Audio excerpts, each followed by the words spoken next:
Local hospitality industry players have called on the government to consider allowing hotels and restaurants to reopen immediately, arguing that strategies put in place to flatten the COVID-19 curve, such as lockdowns and closure of restaurants and hotel establishments, are punitive and have significantly affected livelihoods of over 2 million hotel and travel industry workers, rendering many of them jobless. The tourism and hospitality industry was the worst affected by COVID-19 and the adverse effects of containment measures in 2020. According to data from the Kenya National Bureau of Statistics, the sector contracted by 58% in the third quarter of 2020, shedding 7 billion shillings as activity was grounded by the COVID-19 restriction measures.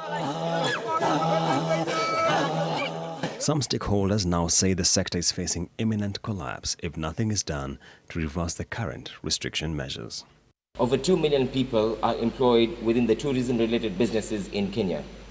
Unfortunately, these are all under threat. We really urge the government, let us save these 2 million jobs.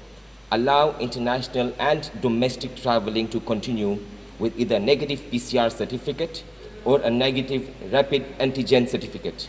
Despite the activation of a 6 billion shilling stimulus package to keep the sector afloat, stakeholders say there is need to allow businesses to continue operating to meet their cash flow needs and utilize capacity. We really urge and request the government to consider at least for 1 year a PAYE waiver for all the hotel workers. Allow restaurants to continue operating as long as those health and safety COVID measures have been put into place. Allow meetings and conferences to go on. We have to save these jobs. The sector is also urging the state to consider reintroduction of loan moratoria for borrowers who are still grappling with the adverse effects of the pandemic. Julian's Amboko, NTV.